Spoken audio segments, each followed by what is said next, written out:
of rain to here. And then I thought, surely we must beat Seattle. I'm sure we beat Seattle. I Googled it. We beat Seattle.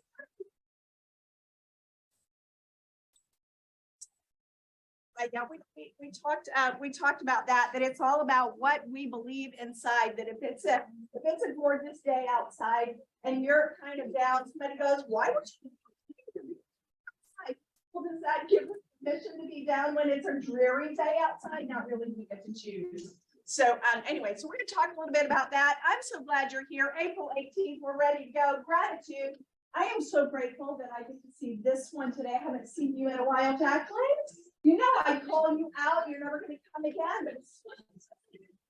But gratitude. All right, who's grateful for something? Give me a hand.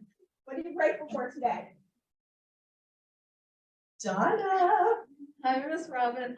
I am grateful for my special guest, Miss Naila Williams. She is a brand new agent and she is searching around for a brokerage. So I invited her today to see what we're all about. Be on your best behavior.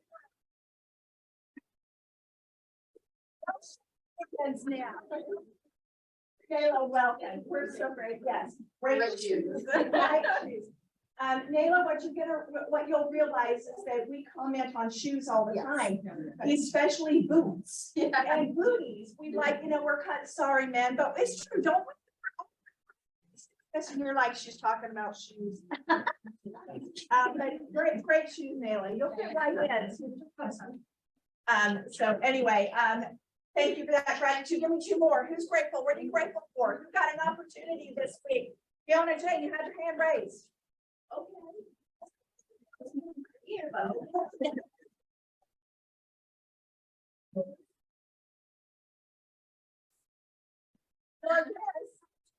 Grateful for my mom's health. Getting me. Friends that can take it to Timo, so I had to go on that phone with you lot on Friday in Singapore. Yes. Grateful for that. For lunch, ate way too much. Yes. I'm grateful for a contact to listen. Hey, that's a great thing. That's a great thing. I love that. I love that. All right, give me one more. Give me one more. What are you grateful for? Haley, go for it. With my first closing.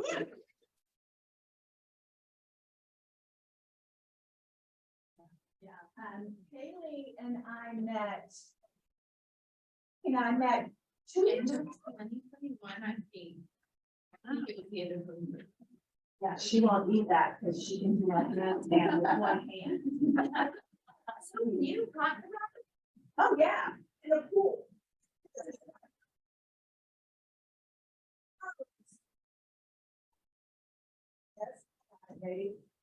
So Haley and I met end of 2021. She worked her butt off and then she gets her license and does everything that Ann Scoggin tells her to do. And next thing you know, she gets a buyer from an open house. I mean, come on. I can attest to that because Haley came to my open house with Drew. That's right. And I mean, she literally had just joined the office, I think that week.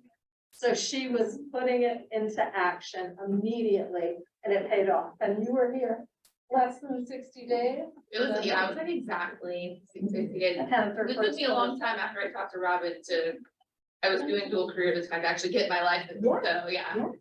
Yeah, because it's a lot, right? You're trying to pay your bills. How many of you are dual career in the room? Dual career. 1, 2, dual career. 3. It is not easy. And it's not part-time, it's dual career because you still have to learn everything that you need to learn to be a really great real estate agent in a shorter amount of time. It is dual career, right? It is dual career. So, well, thank you for sharing the gratitude. That is awesome. We have lunch today and Melody just opened the door to say that lunch is ready. So, Drew Illis always cooks for us. This dude is it is jumbo, usually jambalaya. And so what we're gonna do is I'm gonna give you 2 minutes. How many minutes? 2 minutes, only because Drew got here by the you know, at the very last minute and it's being set up, somebody give you 2 minutes. How many? 2. Go get your food, come back here. See you in 2 minutes. Go, go.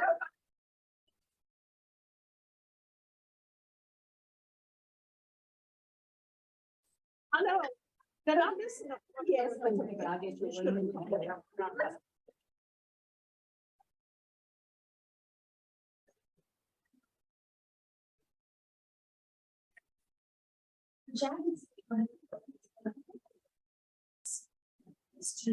I could get their food in 2 minutes, but I forgot it was your food. So it takes longer because they want all of it. Drew, thank you so much for providing lunch. As usual, it's always fantastic. What do you have for us today?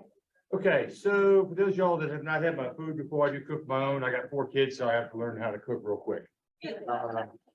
So today we did jambalaya, sausage and bacon in there.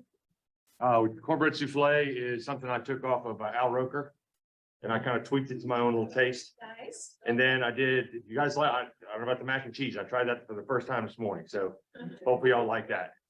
So that was a recipe that was given to me last week in the grocery store. As I'm walking through talking to my son, we're buying that crummy jarred stuff. And I'm like, hell, turn around to him, and he's pushing the cart behind me. I said, you ever want to learn how to make mac and cheese? And some elderly woman over here to the right said, what'd you say? I said, oh, I was talking to my son, man, I'm sorry. Like, no, what'd you say? I said, well, I want to learn how to make mac and cheese. She's like, so anyway, so that's her recipe. So hopefully it's good. I was kind of tasting it this morning, but I may have to tweak a little bit. Anybody got any good suggestions? Let me know. Okay, so real quick, I'll get some of the highlights of house call and home inspection, what we do for you guys. A little different than everybody else. We cover the entire state. The rates here you see here is what we charge. If you go to we go to Savannah, it's the same rate. I'm not making any money, but I want you guys to feel comfortable knowing whoever's going to Savannah, you know who's going. You're going to get a good report. Our reports are done the same day. We've usually sent out within 15 to 20 minutes after we're done with our inspection. Okay, so it's basically what we call instant. Okay, we cover the entire area. We try and climb on the roof if we can. We've got drones. We do new construction. We do commercial. We do free drywalls. We do everything. Okay, as you can see, I've added some new little features to my brochure this year. We do pest control. We're also doing, since I can't get any y'all to do any darn listing pre-listing stuff, then we're now going to be doing junk removal. So anybody that has junk removal in one of their listings, let me know. We'll take care of that for you. We try to do things as cheaply as possible because I'm not really doing this stuff on my own. I'm doing this just for my agents. Okay. And lastly, one of the most important things is that we really take care of your customer. Okay. And we take care of you. We want you to know that you can call me for any time. I know KW teaches y'all parameters. I have none. Y'all call me whenever you like. Okay. And I answer the phone. Everybody knows it's called me before I answer the phone at 10 o'clock at night.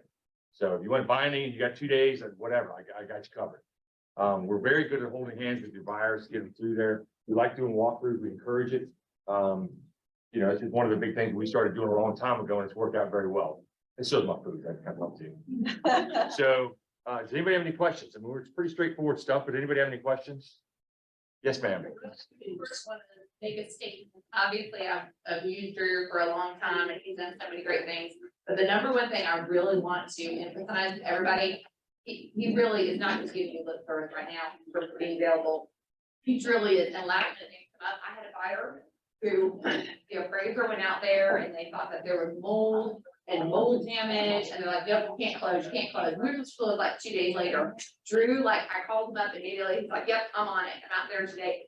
Not only did he do like his mold stuff to get rid of the mold, but I was like, hey, can you kind of make it look like some drywall repair done too? He's like, I'm on it, like, he's like stopping at a hardware store on the way to do it. I mean, he is the person you want in your back pocket in a pinch. I want to say that, like, he really is that good. Okay, thank you, I appreciate that. Yes. And I will attest to that. I've used you for home inspections. And you've done a great job. When the clients call and ask questions after closing and they're in the house, you've answered right away. And I love the fact that you did show up to my house that it's taken 4 years to put on the market, to just look at it when it was like, why is it wet in the basement? And he went to a thing, he goes, well, just take this is clogging this, and you removed it and you fixed it. So thank you for that. I've been around a long time, I'm pretty old. Seen a lot of things. it's the common sense approach, right? That we often, that's often is missing. And it's just that common sense approach that you'll do what needs to be done. And so, so thank you for that. And thank you for the amazing lunch. You're As welcome. always, Thank you're you. awesome. Look forward to it. All right, okay, I need to just put them out there. Thank you. All right, Tammy. All right, let's pay attention to Tammy's shoes, shall we? Because that's what it's all about. We're gonna, she got the booties on today. We got to do it right. Yes, yes. What you got for us? Hey Tammy? guys, Everybody good give us morning. some- Good morning, thank you guys, thank you. So as we know, we're kind of still hanging in the 6.25, 6.5 range, right? We have the inflation report came out that was expected, but the consumer spending report is down. So we did see a little bit of uptick in the rates. So we're just kind of going to be living there, but I wanted to just chat briefly and give you a lender's perspective on special steps. When it comes to personal property, when you guys are looking at trying to negotiate some items staying in the property, it's super important that you guys do that as a separate bill of sale and do not attach it as an exhibit to your contract. Because it could get really, really confusing and it could cause a lot of, I would say, heartache when you don't really need to. So again, if you're trying to negotiate some items to be left or the seller is going to buyer is going to possibly purchase them from the seller, separate bill of sale, keep it really clean, and then you don't have to worry about the underwriter having to ask for value on the property and possibly deducting it from the sales price, because that's technically how it should be done. Zero value. Zero value. Yeah, but if you keep it separate, keep it simple, and that's what we're looking for. But if you guys ever have any questions around special steps in regards to from a lender's perspective, happy to, take a quick call and answer any questions just to make your life easier. But that's about it. Really simple today. Yay, thank you guys. Appreciate you. All right, and Shelter 6, that it gets sent out every week. And this is also something you can post on your social media page. So and for both those questions. All right, Miss Kern, come on up. And Miss Allen is there she is. So Allison. Kern and Allison, what do you guys have for us? Everybody gives them love. The Kelly and Hands, and we are your attorney alliance partner, and I have brought Allison Studdard with me. For those of you that don't know Allison, first of all, she's awesome. Yes. But she is the attorney that works on and runs the JV title portion now. So I'm gonna let her take it away. So far, things are starting off really well. I'm running the joint venture National Legacy Title Agency, and y'all are doing awesome. I just want to remind everyone though, when you're getting that ABAD signed with your contract, just make sure you're doing it before that binding agreement date. That's the only way that it gets processed through. It's got to be the buyer's signature before the binding agreement date. We've had a lot of good success, some misses here and there, but that's when everyone gets used to it, it gets easier and easier. Does anyone have any questions on the process or the ABAD or anything like that? I know that it is, because I'm getting blown up with questions. The seller, so the sellers, if the sellers are fine, they need to sign it with the initial contract too, is that right? I just had a bunch of stuff like come back. So you represent the buyers, you represent the sellers. Yeah. Okay, go ahead. It's the buyer's signature that gets it processed through the JV. It's all about the buyer having the choice on whether or not the JV is used. That's the purpose of the form. If your seller signs it, it's fine. It's just another compliance document. I do think that it is a required document on your side if you're the listing agent, but it's for the buyer's signature if you can get them to sign it. That's not as easy as having your own client sign it. Yes, ma'am. So for clarity, if I represent the seller and I'm trying to do my best and get a bad sign when I sign the exclusive listing agreement, that's incorrect. If it's your listing agreement, it's going to be your seller's signature. So that's not the important signature that we need. We need the buyer to sign it. But you're also saying, or what compliance is saying, is that it needs to be the binding agreement date of the purchase and sale. Well, if I had a house listed and it took all 3 weeks to sell, what is the correct way that you would have it? You have to have the buyer sign. So if it's your listing, as long as the buyer signs it With before the, contract? yes, with the contract, you provide it to the buyer side. If they sign it, it'll go through the JV. If they don't, it doesn't really change your procedure as far as sending us the contract, because you're gonna send it to me. And I'm gonna look at it. I'm gonna send it to Allison, and she's gonna check to see that everything's good on her end. And if it is, she's gonna process it. But let's say the buyer refuses to sign it, and it's your listing, and you send it to me. I'm still gonna do this part. And we're gonna look at it, but then ultimately, then I would be the one running the title, not the JV. But if you, to run it through the JV, we gotta have the buyer's signature on it. And that's why it is an exhibit in the contract, in the purchase and sale, it is an exhibit.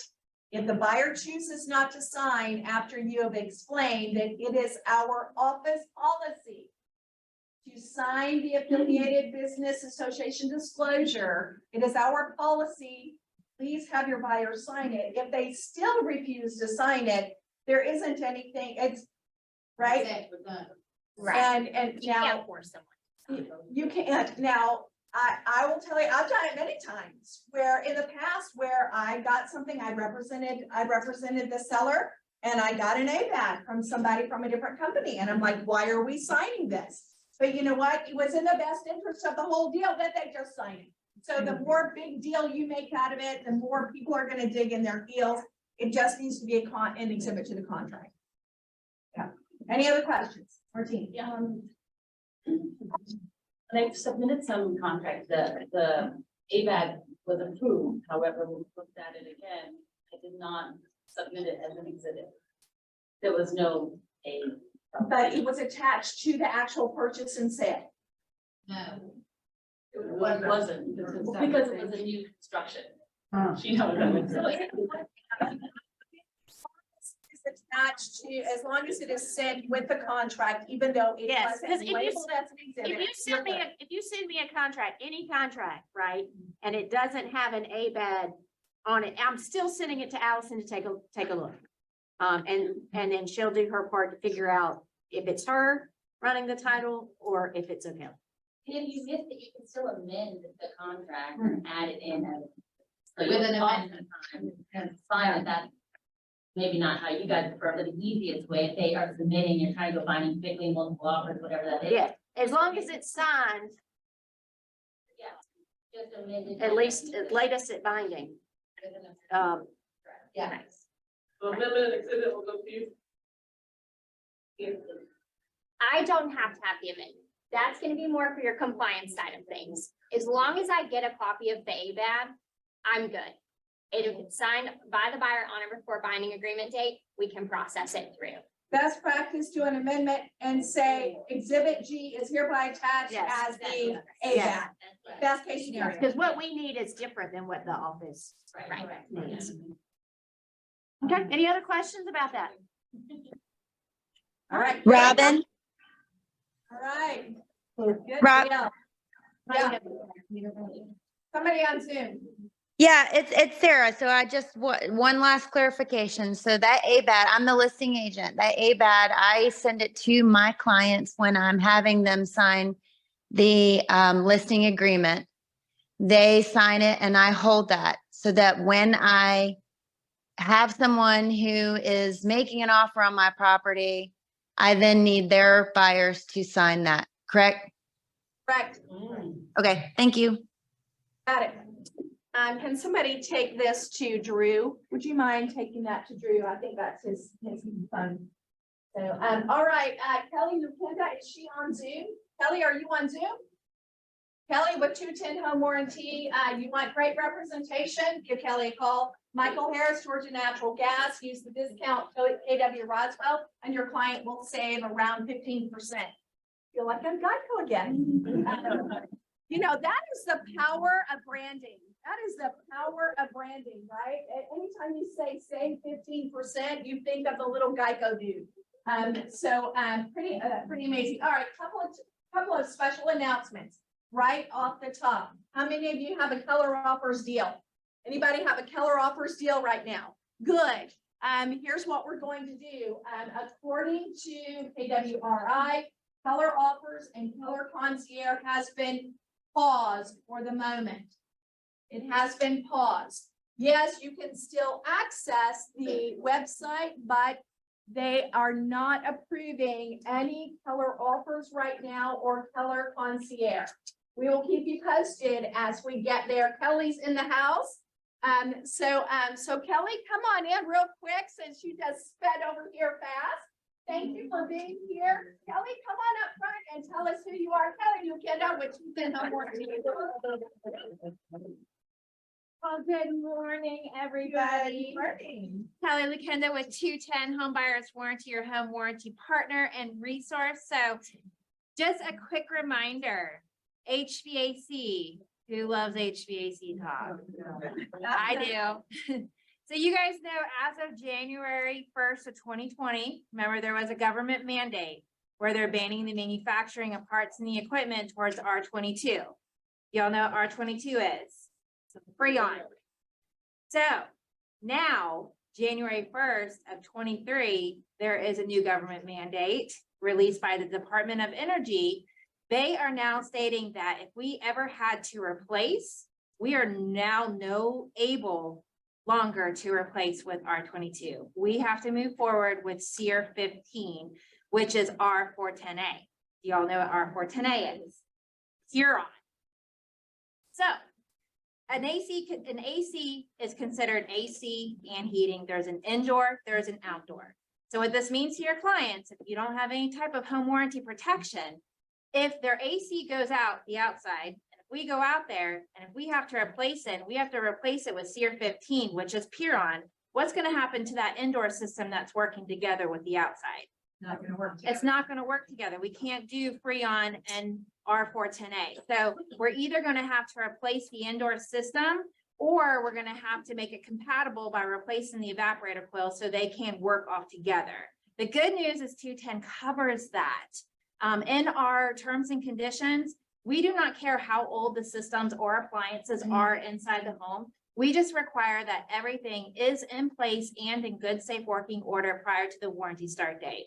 And so we do cover SEER matching. We will always make sure that we are up to government standards. We will replace, if it has to be replaced, we will replace with a SEER 15. And we will also make sure that the indoor unit is also compatible with the outdoor unit. So if we have to replace that one or replace the evaporator coil, that's exactly what we're going to do.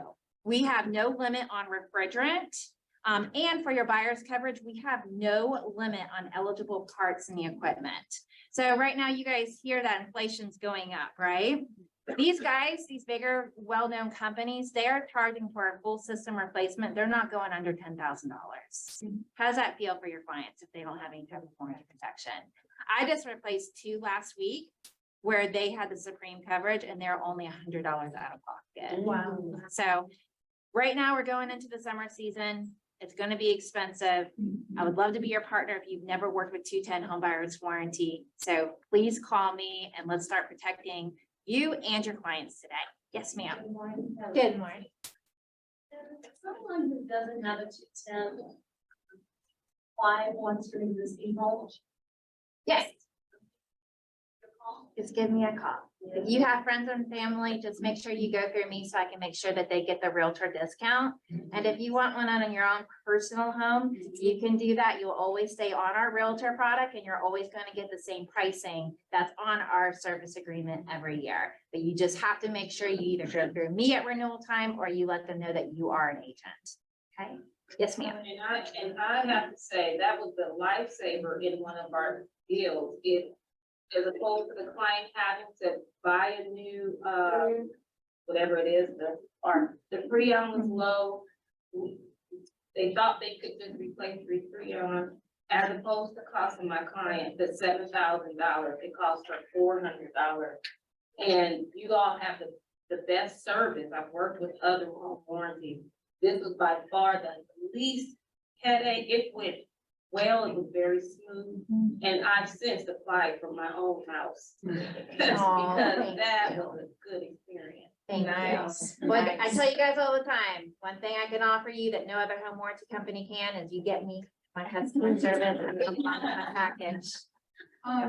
Kelly, how do we show that the HVAC system is in working order?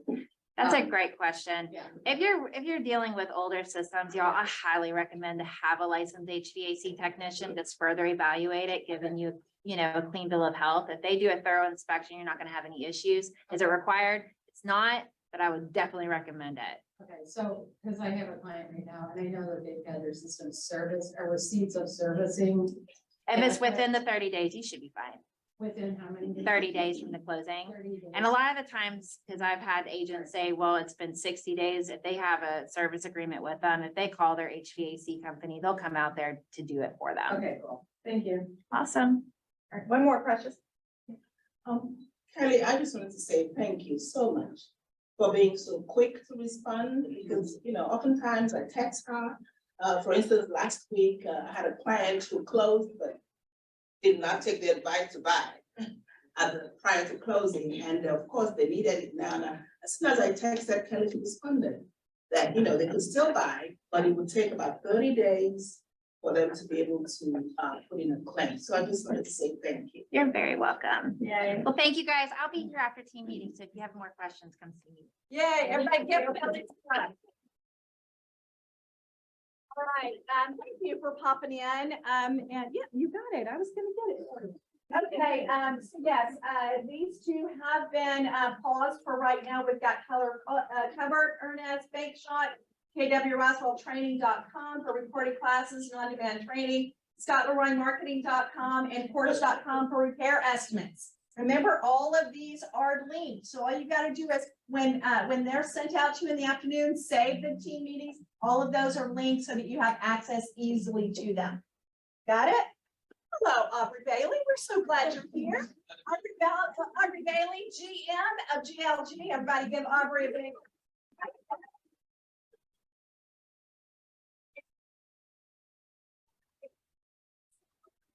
These are also on demand if you want to learn how to do your website, landing pages, and maybe you want to create some more landing pages, things like that. They're all here. And then career visioning light, you guys. Okay, how many of you have tried to start a team? But going through the KPA process or the CV process. Yeah, this is raising her hand. Right, and so, what happens, we will make a gut decision. And sometimes our gut was having a bad day that day. And we realized, oh snap, I probably should have gone through a little bit more due diligence in finding a really good person to work with. But you need you gotta go, you've got a plan that you want to grow a team and you want to do this. Don't wait until you need it. Don't wait until you need it. Go ahead and learn now. We've got this is called Career Visioning Light today. And go ahead and click on that video there. Thank you, Miss Alexia. Hey, everybody. All right, so we all know what it feels like and what it. Hey, everybody. All right, so we all know what it feels like and what it's felt like to be in our business, the day-to-day, the hustle, the entrepreneurship of working in our business. But we all really know that you have to jump the chasm over into working on your business, not in it. So if you really want to know the framework that's going to be involved in jumping that chasm from in to on your business, then Tom and I are going to be here on Tuesday, 1 to 3, to talk about what that is. Yeah, so we're going to jam a ton of information in. Career Visioning is normally a 2 full day class. We have 2 hours, so it's going to be jam-packed with info. So if you're thinking about hiring, you need to hire, you've made a few hires that maybe haven't gone well, this class is for you. So yeah, look forward to seeing you guys at 1 o'clock on Tuesday. Thank you. Have a great night. You guys, that it's going to be really, really great, because, how many of you have been on a team and it didn't really go very well? And you're like, So everyone, not everyone, some of you may know what it feels like to be on a team that it's like, that really wasn't a good fit. And so that's what this process is for. So really excited about that. We've got this other one coming up. It is Wednesday from 12 to 2. Heather went to this particular seminar, and this Luparicha taught, and Heather was so impressed. She said, can we please have them? So please come. That's going to be pretty amazing there. Chart Masters, who's excited about Chart Masters this Friday? Yes. This is where you get the opportunity to invite people, because guys, nobody does this. Am I right, Aubrey? This doesn't happen, right? So when you can go in and listen to somebody that is doing business on a high level, and they can take those stats and interpret it for us so that we know how to translate those stats with our clients, that's really the value right there. So this Friday, be there. It's going to be pretty amazing. It's at Forsyth Conference Center. It's always there. Here are your some other upcoming things that are going on. Going to be in the slides this afternoon. All right, a giveaway, and then we're going to have Miss Christy Smith come up. So, all right, doing what it takes or doing your best. Are they the same? No. Why are they different? One's committed, One's committed, one's interested. All right, what else? Crystal? I was thinking employee mindset, doing what it takes to keep from getting fired, doing your best, not quitting until it's done right. Okay, interesting. What else? Precious? It may sound funny, but your best is that's what people do. I didn't hear Precious. Your best might not be good enough. Yeah, doing what it takes versus doing your best. What's the difference? All right, that is somebody's worst nightmare. I mean, you guys, look at this. Look, I mean, 1, 2, 3, look, this woman is in a coma. She is a restaurant owner, and she was scooting around. You'll hear her story in just a minute. And she got a head injury. And this is her 5 months later at the Boston Marathon and having run 26 miles, 5 months. Wow. Now, Aubrey is a runner 5 months after a coma. Did she do what it takes, or did she do her best? She did what it takes. And so when you look at this, now here's what I want to do. Go ahead and click on this little video, because it's really cool. I think you're going to really like that. You should have a play up at the top. No, okay. So it's okay. Oh, too fast. Scroll back up. Okay, click on that for me one more time. There we go. All right, here's the deal, and I'll scroll through. So they were going to take her off life support. They were taking her off life support. That was it. Her life was over. And so this is what her husband said. They basically said a severely catastrophic brain injury, which I found later in medical literature is a term for pretty much the worst type of brain injury. There's no chance of coming back. For 10 days, she didn't breathe on her own. Then they had to decide to take Rachel on life support or pull the plug. He said he felt in his spirit that it was done, and I didn't know what that meant. I didn't know if that meant she was healed. I didn't know if that meant it was time to release her. How horrific. Your spouse, and you've got to decide It was Saturday, November 19th, one day before Rachel would be removed from life support, and the unthinkable happened. Rachel woke up. The doctor sprinted into the room, grabbed her hand. He started yelling, "Rachel, Rachel." He grabbed her hand. "Rachel, if you can hear me, squeeze my hand." And she squeezed his hands and she started wiggling her feet. He turned the ventilator off and there was no breath. And he said, "Rachel, you have to breathe now. You have to breathe." And we sat and we waited, and it seemed like an eternity. And it was probably like 3 or 4 seconds, and there was a breath from her. Now scroll down, there was a GoFundMe account, and then 5 months later, she ran the Boston Marathon. So why do I bring this up? Because doing what it takes versus doing your best. She did her best. She did not, it took her 5 hours to run what she would normally have run in less than 2. She did her best, but you know what else she did? She did what it took from the time that she woke up. This is what she said to herself. It's in another article. I have goosebumps. She said, "Boston, the marathon's coming up. The marathon's coming up. The marathon's coming up." And that was her drive to do what it takes. The market right now says we're in coma mode. The market says, "Oh, inventory is low. Ooh, it's rough today." Wow. You can either say, "Ooh, it's rough today because it's hard to breathe." No, Boston Marathon's coming. Boston Marathon's coming. I'm doing it. I'm doing it. Do you have what it takes? Do you? Yes.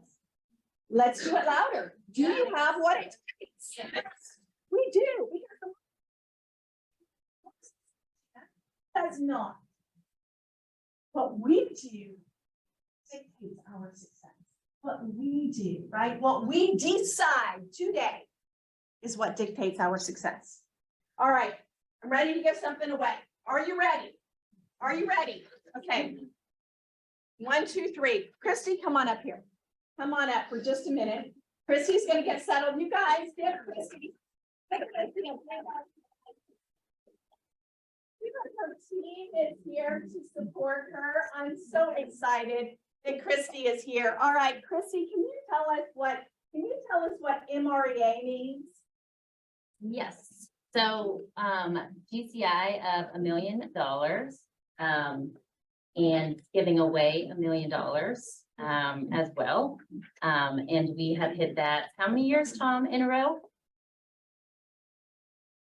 6. Wow. 6, 7. 6 or 7 years in a row. So MREA, Millionaire Real Estate Agent. Okay. Here's what I want you to take 1 minute. Do it as fast as you can. If you don't know the answer, move on to the next one. This is the MREA quiz. Aubrey can't win. Kidding. Aubrey can win because he'll just give it away. Where's my book? Ah, there it is. Okay. All right, good. And Tom, you're not taking. Tom, don't you think Tom has to take it? Yeah. Tom has to take it. He's an MREA. Have they gotten over this far? We ran out. We got more over this way. Hand it on over, Liam. Thank you so much. Let's slide them on over. Nicole was hoarding them. All right, y'all do them over here. Okay. Can somebody tell me what this book is all about?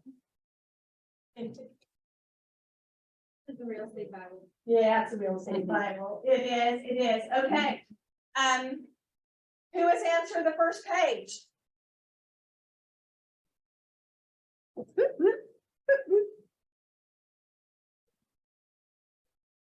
All right, good. Ooh, Sheena's on the second page. Sheena's on the second page. Aubrey, you don't have a pen. Somebody get, I got you. All right, ready? All right, Leah. First one. Can somebody tell me what are the 4 stages of growth? Raise your hand real quick if you know the 4 stages of growth. Mark, go. I don't know if I have it right, like, see a million, earn a million. C, Million. earn, write it down, C, earn. We'll see if this is right. C, S-E-E, instead of B. Maybe that's how. Earn a million, net a million, give a million. Okay, he said C, earn, net, give. Okay, good. Is that right? No. All right, who has the right answer? Who does? What is it, Tracy? Receive on by thing. Okay, is that right? No? All right, go for it, Rhonda. No, right? What?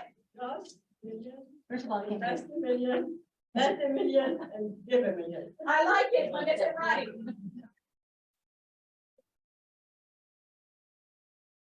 Bang, bang, bang, bang, bang. And then we have the 5th one now. Which is give. Okay, which is give. All right, think, earn, net, receive, and give. Think, earn, net, and receive. And then you get to give. All right, this one's an easy one. Who got all the L's? Go for it, Tom. Nice, leads, listings, and leverage. Okay, very nice, very nice. Economic, what are the 4 fundamental models of real estate? What are the 4 models, Nicole?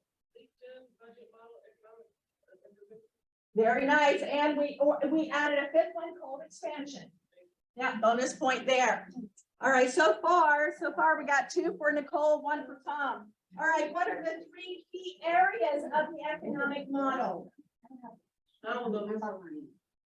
What are the 3 key areas of the economic model? Robin, tell her it was. Yeah. Need- Oh, okay. Okay. All right, so who has the answer? Go for it, Precious.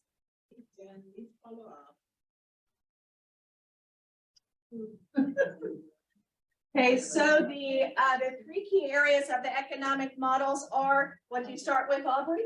Appointments held, appointments taken, and listing the buyer's hold. Yes. Can you say that again, please? Appointments held, Okay. listing the buyer's taken, and units sold. You can also throw in your conversion ratio. Okay, all right, you all will get this one. What are the 4 laws of lead gen? You know this one, because I've asked you this. What are the 4 laws of lead generation? What do we do with our database? Okay, what's the first thing that we do? Build it. Build it. Second thing. Third thing. Engage.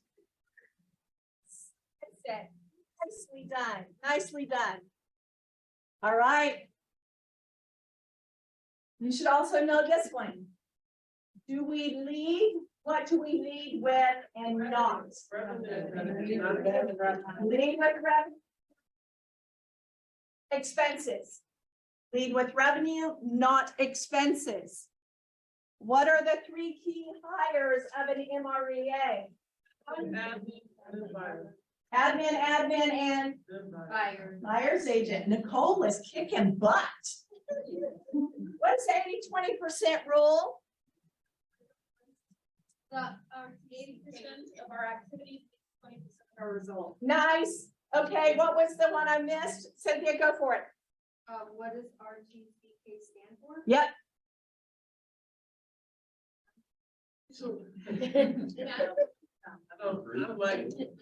Okay, Aubrey just said it. Recruit.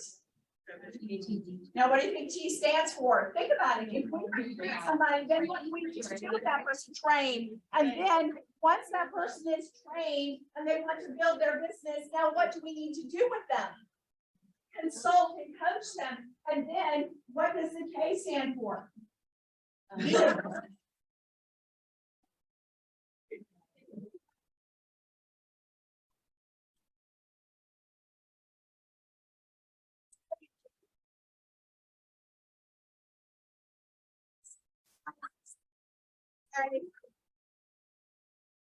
All right, the last question is, are you ready? Oh, What is the MREA energy plan all by what time? Yes, and what do we do? spiritual energy, spiritual energy, lead generation, and then. Right? Meditate and pray, Yes. exercise and eat, hug, kisses and laugh, plan and calendar, and then lead gen. Your very last one. Say it again. Meditate and pray, exercise and eat, hugs, kisses and laugh, plan and your calendar, and then lead gen. I need a hug. Last one, number 11, what is it? Perfect. Aim high, act bold, live large. Nicely done. That's what you get when you, do the, She's book club.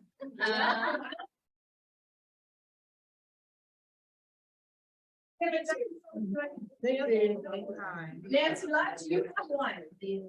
Okay, it's just been gifted to you from Nicole. All right. And second.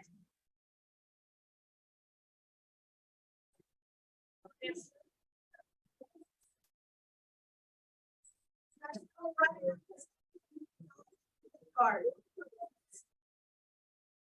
They'll have to come together and split it.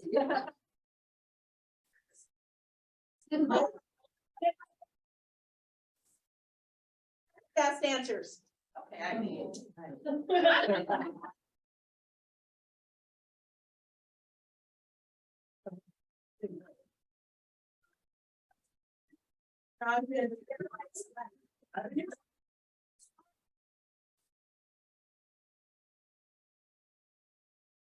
Bonus point. Yes. Okay, bonus point. Trick question. Oh. You're on hot seat. When should you get leverage? How do you decide when you get leverage as a single solo agent? Going to the book, Yep, when should you get leverage? Like one time or like? You gotta lead with revenue. When you should be able to do 36 units a year as an individual agent. 36 units. 36 units. Oh, anymore. All right. So now you get to, now he gets to give it away to somebody. I'm gonna give it to Mark because he's here impacting people's wealth on a regular basis. So are Tom and Joanne. But I just met with Mark and he actually is here to help people in his office.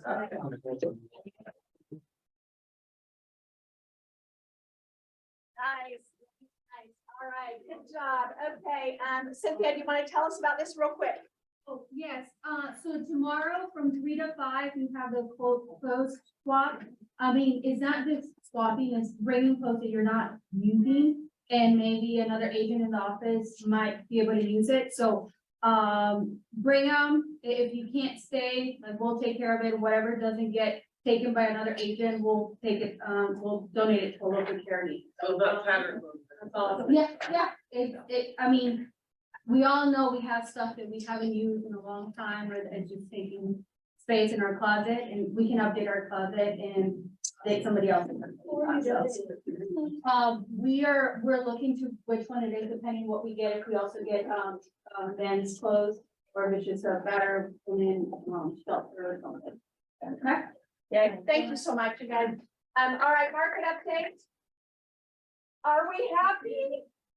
Are we happy? We're happy. Listings, we're happy. We're happy. I'm so happy to see that. Pending listings 1,006, 852, but why?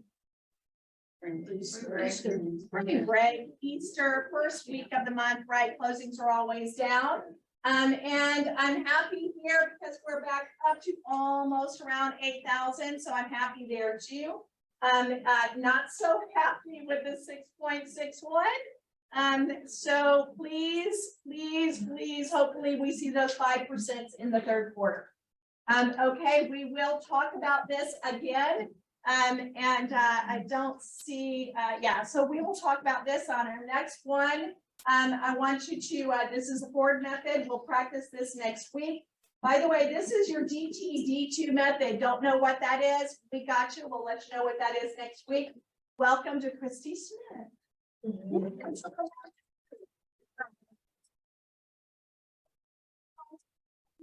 Okay, Christy, tell us who this wonderful family is. Yes, so that's easy. That's my husband Justin and my two sweet baby girls. My oldest is 6, she'll be 7 in August, she's in 1st grade. And Riley Jane is a 1.5 years, she'll be 2 in November.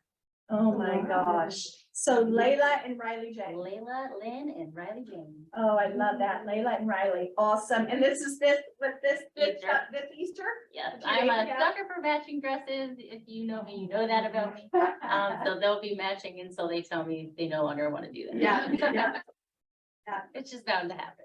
You guys, I am so excited to have Christy here today because you know what, when we imagine somebody hugely successful, do we imagine this?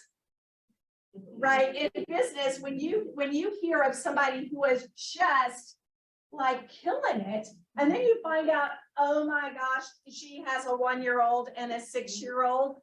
How is she doing this?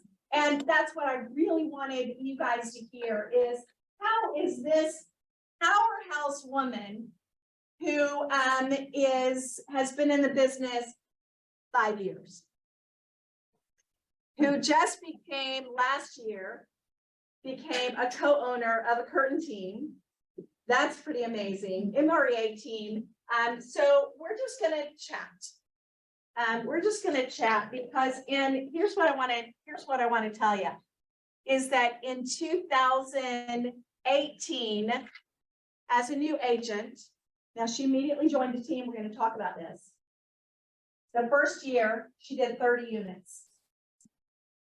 First year in the business, 30 units.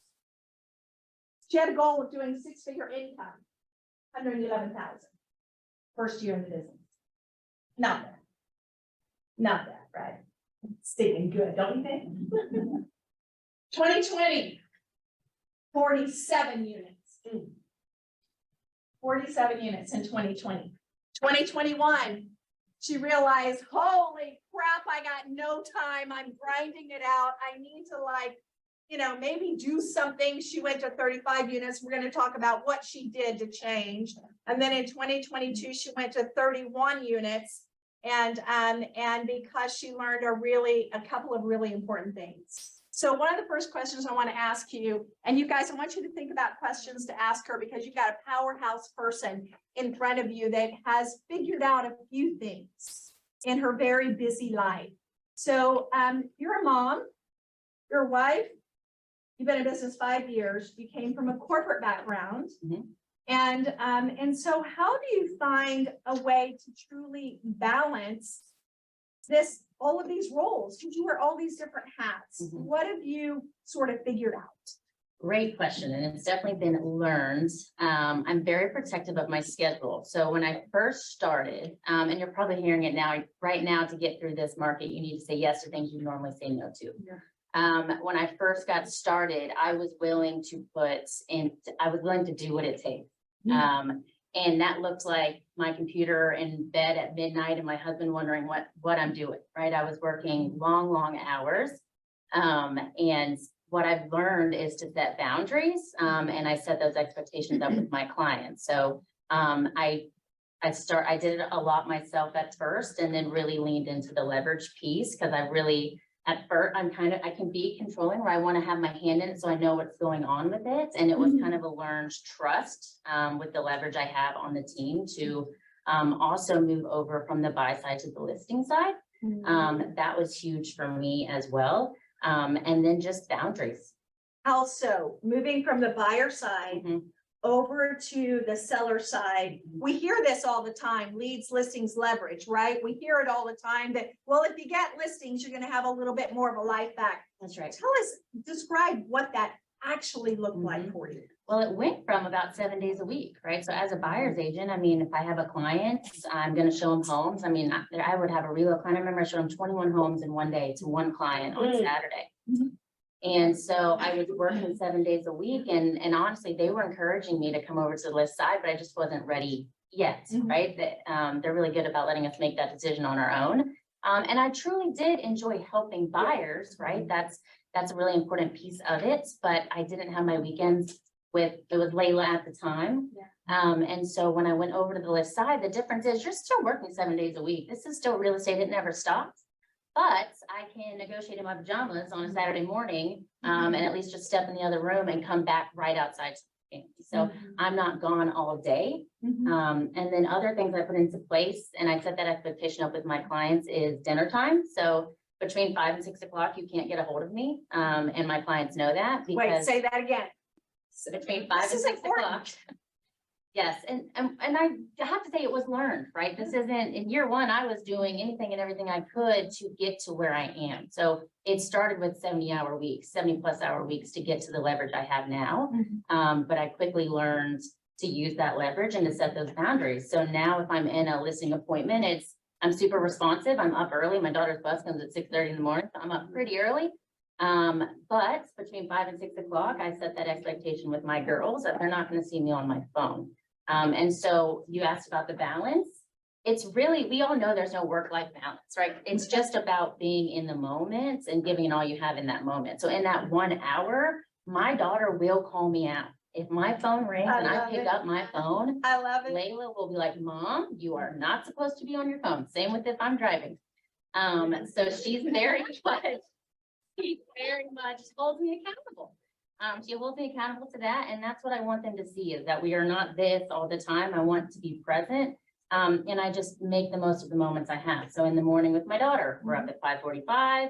And that starts with me crawling into her bed and cuddling for 10 minutes, right? And then we're eating breakfast together. And that's before my day starts. My cup is full because I'm able to spend that time with my daughter. So it's those things of being present in the moment. And just like I'm all in, if I'm at work and I'm in a meeting, I'm all in and I'm at work. And so it's being able to balance where you are in the moment and just being present. Yeah. I mean, I think, don't you guys find that that's kind of the hardest thing? I look at you, Carrie, you've got your daughters, right? And it's just, you're constantly You are going, busy right now. busy, right? Diana, you had your daughter, you were in Athens last week, right? And you're still living life. You're still having to take care of your kids and things like that, and for dual career. But that is so important, is to have the boundaries. What have your clients, how have they responded when you've said, look, I'm not going to be available between 5 and 6, and I'm not available after 9 p.m. What was the how did you handle that objection? I have yet to get one. They are so respectful of that and honestly appreciative of that. Normally it's, oh my gosh, I wish more people did that. Oh, I love that. And my phone will ring at 6, like, hey, I waited until 6 o'clock. They're respectful of that. They want to hear that. We are people. And for me, my family's first. And I've never had someone say, oh my gosh, if I can't call you at 5:30, but anything can wait an hour. Anything can wait an hour. And that's something I've learned, because I used to, oh my gosh, we're at dinner and I've got to go out to my car and pull up my computer and get on my hotspot because I have to write this offer right now. How many have done that? Raise your hand, be honest. That was me too. Yes, but you don't, right? Because you can finish up dinner, you can set that expectation and that boundary, and it's all still going to be there, right? Unless the house is burning down, and call me at 5:30 if your house is burning down. But outside of that, it can wait. It can wait. What do you want your kids, your daughters, to learn about their mom and the career that you have? And when they're growing and as they get into their older years, what is it that you want them to have learned by watching how you handle your business now? I would say do something they're passionate about, right? So I did come from the corporate world where it was a good paying job, and I did have a company car and I did have things like that, but I wasn't fulfilled with it. And this is fulfilling. I think people can get stuck in that corporate world or that type of routine because you're making money, it's a steady paycheck and there's a corporate ladder, right? Oh, I'm gonna get to the next step, I'm gonna get to the next step. But I wasn't fulfilled in that. So I think what I hope they see is that I love what I do. I'm passionate about what I do. And if you focus on people first, the money will come. So I hope that they see that it's not to focus on the money and just do something they love to do. Yeah.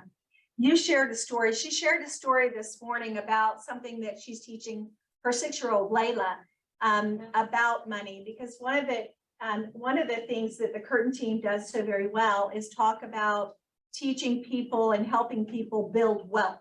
That's something that's passionate to you all. And so one of the things that, first of all, what does wealth look for you and how is it translating to Layla's life? Yes. This is a cool story. So I really didn't have financial education from my parents growing up, right? So a lot of it was self-taught, and more like I see that and that's not what I'm gonna do, right? So I'm gonna do the opposite of what I see. So what I wanted to incorporate in my girls is that they understand, they have financial education, right? What is a dollar? So to my 6-year-old, I just started about a year ago. So she gets $1 a day allowance, right? 5 days a week. So she gets $5 a week. She has 3 piggy banks. So I tried to make it as realistic to the real world as possible. What I started at first was 2 you can spend, 2 you save, and 1 you give. But nobody's saving 40% of their paycheck. And if you are, that's phenomenal. What she, I went with 20%. If you are, we need to talk. Yeah, right. Let's go. And so what she does is she puts $1 into her give jar and $1 into her save, and then she has, a few dollars a week. So at the end of the month, right, she'll have her, now if she does not do her chore, now granted, when I say chores, it's help with her baby sister, it's feed the dog, it's really small things that are teaching responsibility, but no, I'm not making her mow the yard or anything. We'll make that clear. Dinner was supposed to be on the table. Right, scrub the oven. No, none of that. So it's just really small things. But so at the end of the month, we'll go to Target, right? So let's say she's got $10 because if she didn't do something one day or that type of thing, she got $10. She's going in and she's like, well, I want that. You don't have enough money for that, right? So I want that. You don't have enough money for that either. So we end up at the very front of Target and those little things, and she can get like a few things. Or you can save your $10 this month, wait until next month and you can have that doll. So these things have been something that they have to set in, right? So she didn't want to give that $1. Did not want to give that $1. And it's kind of a proud mom moment when I see it sink in. We were at a grocery store and there was somebody outside. And she was like, Mom, what are they doing? And I said, well, some people don't have roofs over their heads and some people don't have food. And she said, Mom, can we go home and get my money out of the gift jar so that we can give it to her? And so these things are sinking in, and it is teaching her to save, and what money is. So now if we're at a store, which it hasn't stopped yet, where she probably asks for something at every store we go into. Yes. But it's, okay, well, do you want to spend your allowance on this? So she second guesses it, and she's only 6 years old. So these are just small things that I hope will be more powerful for her to understand money at a younger age. Yeah. Isn't that a sweet story? How many of you raised your kids? Raise your hand if you've raised your children. How many did not do that? Ready to keep your hand raised if you didn't do that, right? So this is great. So I love that. What does wealth mean to you, Christy?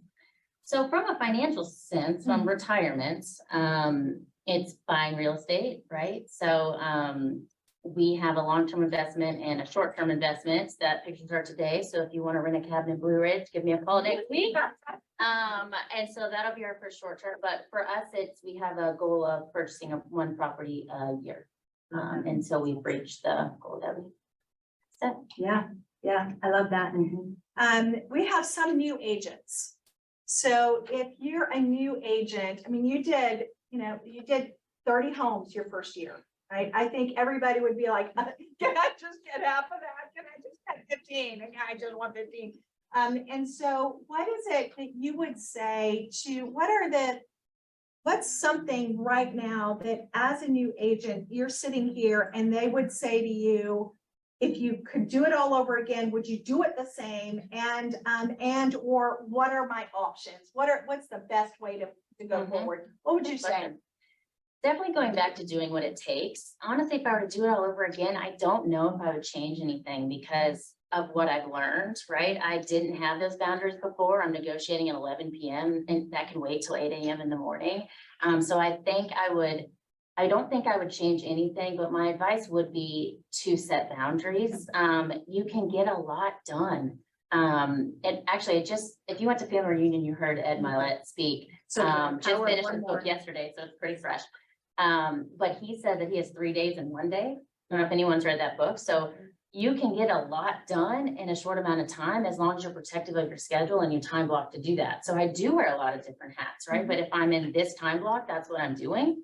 And I'm protective of my schedule. I didn't mention Thursdays, I stay at home with my girls and my whole team respects that. And so if my agents need something or they need to call me, they think, but on a Thursday, oh, actually this can wait. And so it's those boundaries, take time to yourself and set that up beforehand. Every week on Thursday, I know I'm home with my girls. I know my daughter has gymnastics. I'm lining everything up on that day. And I make people aware of that. So I would say start with setting boundaries right off the bat and then do what it takes. I wouldn't change my 70+ hour weeks because this is where I'm at now and it's more and more leverage. And I know my unit count went down and that's because my average price point went up, right? Say that again. Say it again. My unit count went down because my average price point went up. So in my first year in the business, you can catch me anywhere. I was driving out to Rome, you can that's how I'm like, I'll go anywhere. It's 150,000, I'm here, I'm there. And I learned through all of those transactions.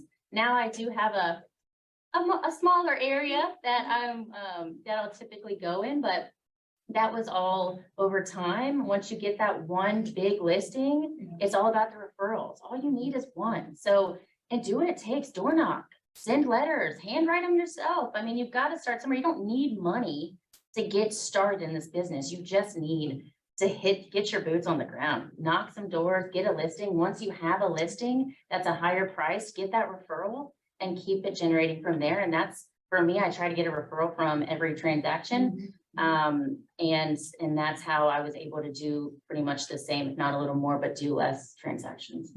Yeah. So joining a team, staying solo, joining PC, what would you recommend? Well, first getting started, I mean, really it is what is best for you. PC is such a good opportunity to really get in there and have a mentorship and to see what is best for you. For me, I was a client of the Curtain team twice, so I was on the other end of it and I liked the experience that I received. So when I went into real estate, I said, I'm going to be on that team. And so I like the camaraderie. I like having everyone to bounce ideas off of. And so for me, that's what works. There's people that if you do your KPA, right, solo agents #1, you might want to be a solo agent, right? And then you can actually get PC. frustrated. That's right. And that's where PC can come in to where you're giving such a small amount to learn the business. I would not recommend being a solo agent and being brand new and not taking advantage of any type of training programs here because you just don't know what you don't know. So you really need to lean into someone that knows what they're talking about. Yeah, it's true. All right, I want to pause my questions. What are you guys thinking? What questions do you have? Go for it, Candace. Nice to meet you. You too. Curious. So it sounds to me like you are a very busy woman that has a lot of bandwidth. What are some of the ways that you choose to take care of yourself and pour into yourself so that you can continue to pour into your business and your family? That is such a good question. So what I try, so my nails, right? That's time to myself. I try to, self-care is so important, right? If you're not taking care of yourself, you cannot take care of your family or your clients or anything else. And so I do try to set time for me. Alone time is super sacred because it's very few and far between that I have that. And so for me, sometimes it's quiet mornings. I'll get up before my family. Gym time. Typically, if I get my daughter on the bus, I'm at the gym, it's still dark outside, I'm home, I'm showered, I'm ready to get to work at a decent time. And that alone time right there, that 1 hour in the morning is everything for me to just be alone in my thoughts. And so I think it's just carving out it's hard to find that time. And sometimes it's just getting up a little earlier, or we all have the same amount of hours in the day. So just making the most out of the hours you have, even if it's just an hour a day, a few days a week. Such a great question, Candace, because it's like self-love. We take self-love, you know, that term, self-love. I think we hear it so often, we don't really take the time to understand what that means, right? And quite honestly, we can't love others if we're not loving ourselves first. And that's the truth. We can't love others until we're loving ourselves. What does that mean? If we got a bunch of junk that we haven't taken care of and that we're carrying with us, and so we just sacrifice ourselves for our clients all the time, man, that stuff just starts building up. It just starts building up, right? And then you lose your cool with somebody and we get into burnout mode. So great question, Candace. All right, what other questions do you have for Christy? Go for it, Deborah. So I'm on a team also. I just wanted to say, can you talk about a little bit about what you leverage to take off your plate? Sure. That you've been able to Sure. So what's the easiest way to answer that is I do what I love to do. Because I say if you're going to get an admin or assistant, just write down everything you don't like to do and there's their job description. So what That's right. That's Truly, right? So, what I like to do is meet with people. So I like to go on appointments and I like to negotiate. Those are the two things that fire me up. So everything else in between, I have found leverage for, and it's through the team. So, we have an account manager. So, I set that expectation up at the front with my client is you're going to talk to her as much as you talk to me. We are polar opposites in such a great way, right? So when I'm reading a book at night, she's probably reading the latest contract just to see if it's compliant. I mean, she's just super focused on those details and that's what I need. And I know that. So I will, lean on them for paperwork. And I also lean on her for contract to close. So coordinating with the attorney, putting the closing date on my calendar. I also have her put timelines on my calendar. So due diligence, financing, appraisal. That way it's all there. And I also have Julia, who is sitting right here with the she is our marketing expert, right? You do not want me writing the description on these homes, right? That is just not my strong suit. So she's the one writing those lovely descriptions and putting the marketing together. If you ever see me post a social media ad, came from Julia. That is also not my strong suit. That hopefully didn't get stolen from somebody else. Just saying. Just saying. You're right. Yeah. Those are just a few examples of things that I don't like doing and they're really good at doing, right? That's what they're really good at. And so I just lean into that. So what happens if you're not on a team, but you still want leverage? So there's so many programs for that, right? Go get your contract to close for, I don't know what they did, $300. $350. Guys, it is so worth it because now you know all the details. And you are pay there. close. That's right. Right? So for those of you who don't know, I know Carrie's got a really good one, contract to close. And Diana, she's got a really good one. There are people, there's no way that you can do, we already heard today, 47 units without leverage. Oh, you can't do it. I mean, you can do it, but you've got no life. That's right. Right? And something is going to get dropped. So usually around $350, it's paid from your closing at closing. It's the best. The best leverage. Best leverage. Anybody else? Go for it. As a mom, what type of support do you have set in place to help your kids as you're building the business? Yeah, good question. So one thing I implemented years ago is having someone else clean my house. That has been life-changing. It really has, because instead of me coming home from a long day at work and now I need to clean my house, I'm with my kid. And so what that small amount of leverage did was give me more time back. This year, actually, so for my oldest, I stayed home for the first year.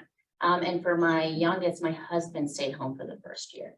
And so having that type of support was really, really helpful in helping me to continue to expand and grow. But I would say small things like that, right? Getting help with having your home cleaned. And at first for me, it's like, oh my gosh, that's $150 or whatever it is. And I don't, but it's $150 to not come home and do that, instead be with my family, and you can also get more done, right? So if I'm over here doing this, I can't do this, I can't lead gen, I can't talk to, it takes time from other things. So I would say spend the money wisely on getting that leverage back for the things that are important to you. Yeah, great question. I had somebody say once, asked me, I was doing around 30 transactions a year, and she said, do you clean your own house? And I said, well, yeah, it's just my husband and me. She said, okay, how long does it take you to clean your house? And I said, I don't know, 3 hours, 4 hours, right, yeah, right.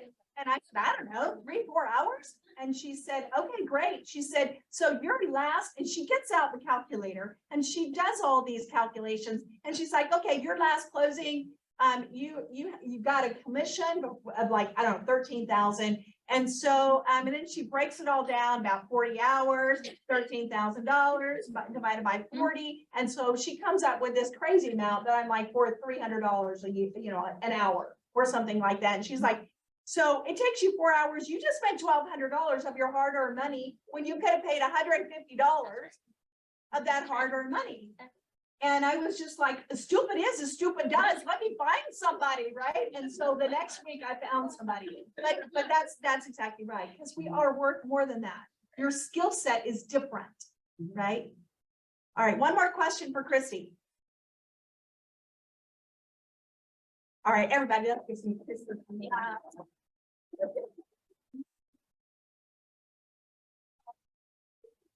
So much.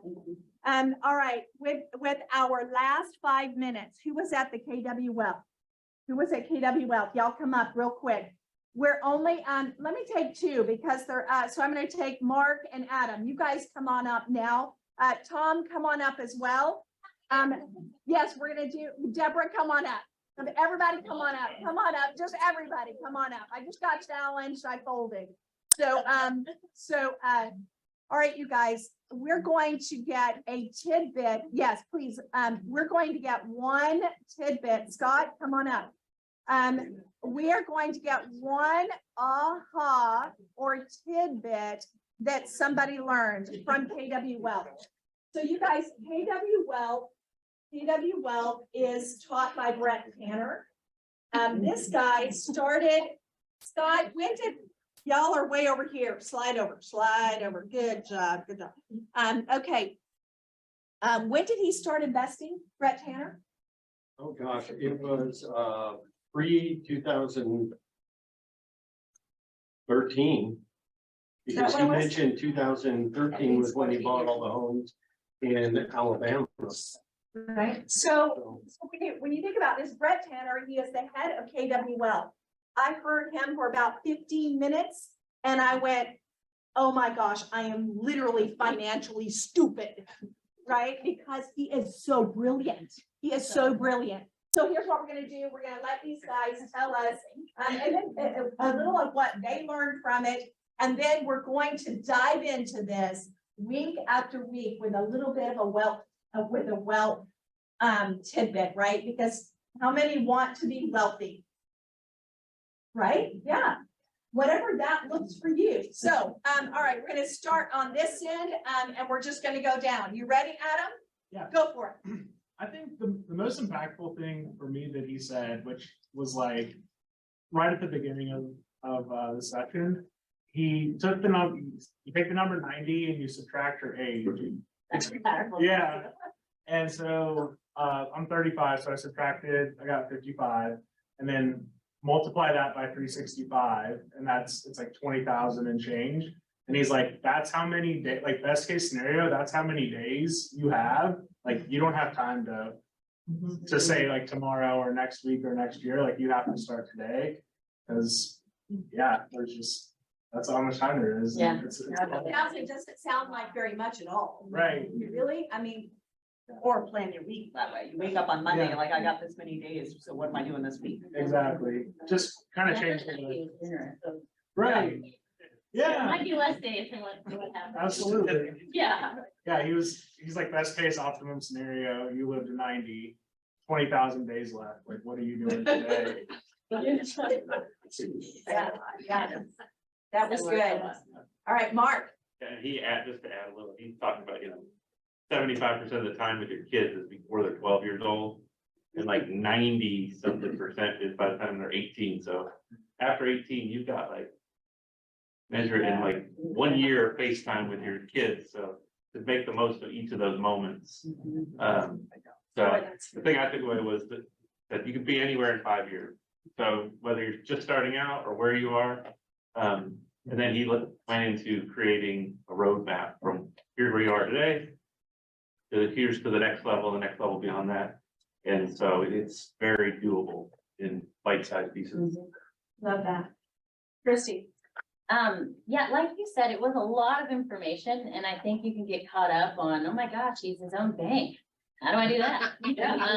So it's really, for me, it was baby steps. So, I've been at a big bank for a really long time and you're getting 0.00 whatever percent. And there's a lot of smaller banks and credit unions and things that you can move your money to and get 4 to 5% on that same money. Same with iBond. So my takeaway was baby steps on, am I moving my money around and putting it in the place that it should be to make more on that money? And that's my first baby step out of that long, lots of information. And I think sometimes we think that this has to be like huge chunks of money, right? It doesn't matter if you have $50 in savings or 50,000 or 500,000, right? It's still money that needs to earn interest. Yeah.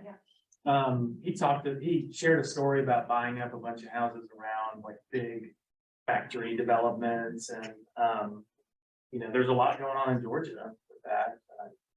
Savannah has a big factory, Cartersville, all these places that he would just buy like 10 of these little houses and then triple his money in like 3 years. So that was a pretty cool idea.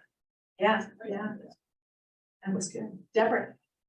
I like when he talked about the EDE ratio, so your education to your entertainment. So if you're watching. Do that again. Education to Entertainment to entertainment. education. So if you're watching 1 hour of TV, you should spend 2 hours of reading a book or listening to podcasts or something. So don't, yes, we all need burnout time. We all need time to just down. But if you're, catching up on Succession and everything else, you're wasting your time. That's not gonna help you.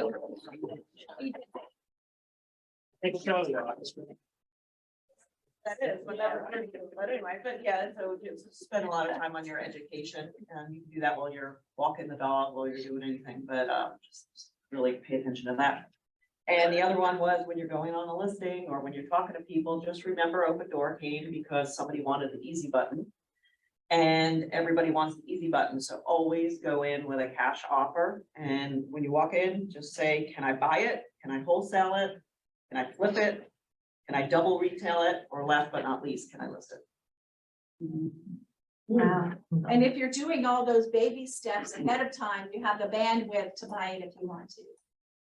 Or can I finance it? Can I for somebody finance? else That's to right. do it? That's right. Yeah. When there's a will, there's a way, right?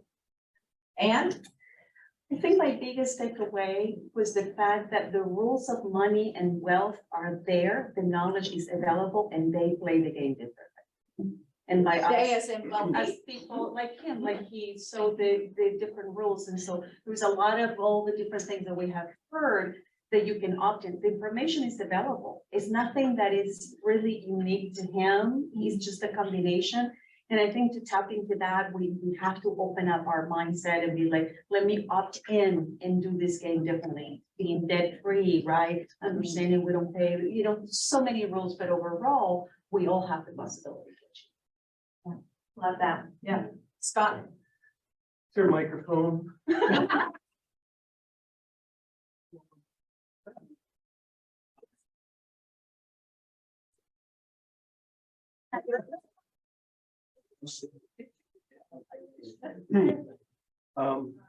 It was, I think the thing for me, after thinking about it for a while, was the same thing that the first time I went to Mega Camp and I sat in the class talking about the MREA model that you were talking about earlier. I was listening while I was driving in, and that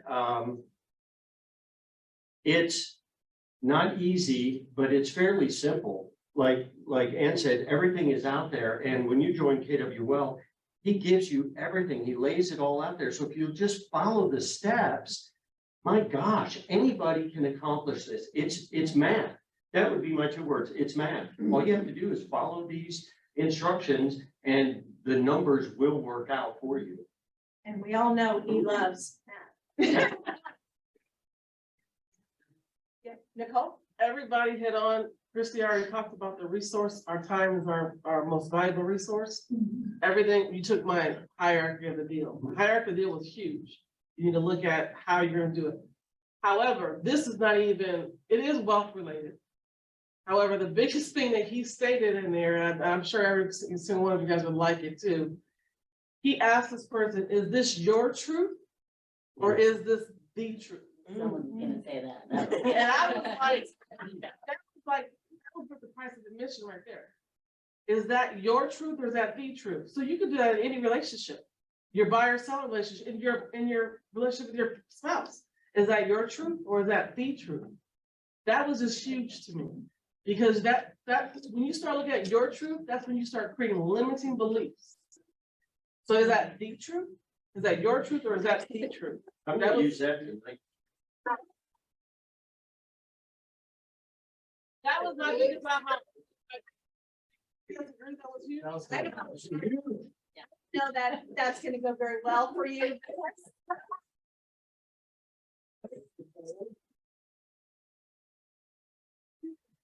All right, what questions you guys have for this incredible, guys, I signed our market center up about 6 months ago to KW Web. So that we would have access to this material, and Mark and Tom are ambassadors for that. And so we literally have Amanda Dahl coming in May 4th. Yes, Thursday, May 4th. Thursday, May 4th. Yeah, 3 p.m. Very good. Yeah, that's exactly right. This is y'all, that was 5 hours. A wealth workshop to what you guys just learned. And this is a series that we're going to continue on. So it is, Gary Keller says, either ask the question, do I list this or do I buy it? Right? And so we are going to do deep dives on this as we go on. So yes. Like bold, you don't take it more just once, you take it more than once. This class here, it was so mind-blowing. You don't know what you don't know, right? And you gotta take it again, and you gotta take it again and again. And It's just gotta sink in. And the playing field, these people are playing game, that we're in the game, you guys. But we're just not playing. We're in the stadium, but we're just not knowing that we're in the race and what. You know what I think of is, you know, when our kids were out on the soccer field and they're out there like this.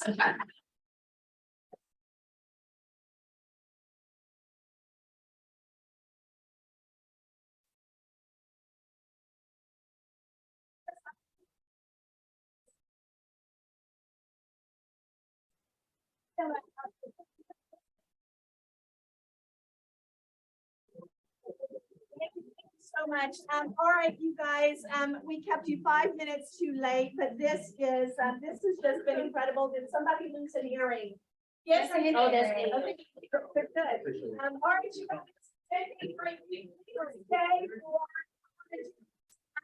it's gonna take place in 1 hour, 25 minutes. All right, 25 minutes. We'll see you then.